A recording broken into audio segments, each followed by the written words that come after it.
short for a stormtrooper?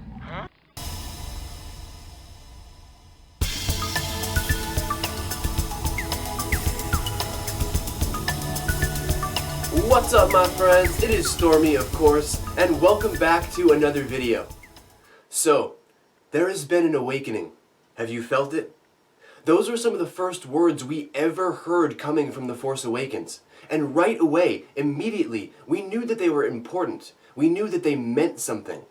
But who are those words directed at? Finn or Rey? In this theory, I'm going to suggest to all of you that Finn may be the real awakening. This entire theory began as merely a comment on someone's page, suggesting that Finn was the awakening and not Rey. Now at first, I thought that this was kind of odd, but I started to think about it more, and I came to the conclusion that this theory may indeed be possible.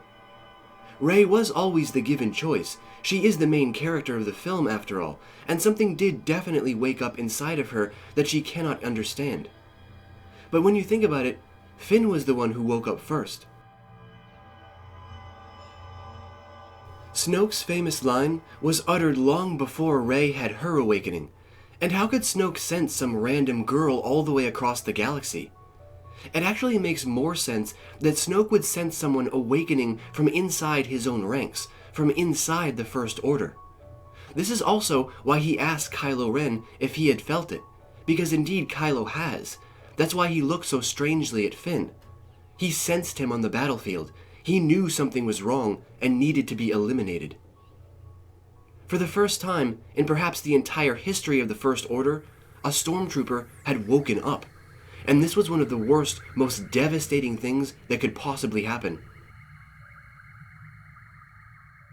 So what does this mean? Does this mean that Rey isn't special?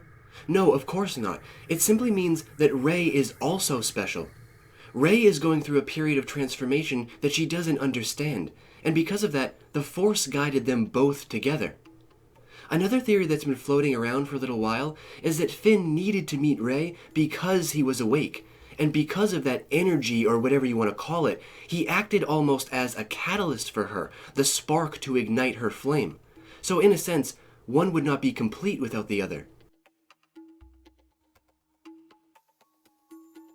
So what this means is that both Finn and Rey are the awakening in their own ways. But this video is discussing Snoke's famous line and why that awakening is so important. Keep in mind that there are also a lot of unanswered questions about Finn. We don't know where he came from, why he suddenly shocked himself awake, and of course, whether or not he is Force sensitive. The First Order was actively involved in collecting children from birth to brainwash them. Some Force sensitives were certainly among them. Many have also suggested that the reason why Finn even felt this in the first place is because he is Force sensitive, at least in some way. And when he saw all of that death and destruction, deep down inside him, that energy emerged to break him out of the cycle.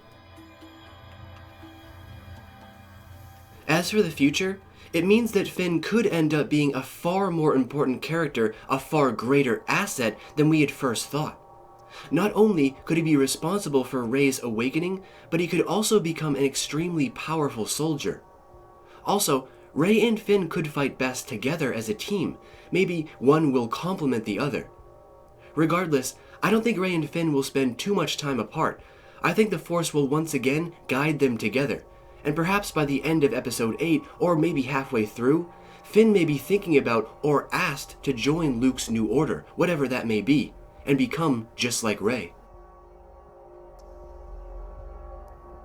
The last thing to take into consideration is that when you put things in perspective, the entire story of The Force Awakens wouldn't have happened without Finn's arc. Finn is the entire movie. His story moves all the pieces and gets the wheels turning. Even the destruction of Starkiller Base wouldn't have happened without Finn. So in that light, you could say that Finn's awakening is the most important aspect of the entire film, making him a very crucial future character. But now I want to hear from all of you. What do you guys think about the ideas that I've presented in this video? And do you think Finn will have a huge, very impactful role in Episode 8? Leave all of your thoughts and opinions down below in the Great White Void.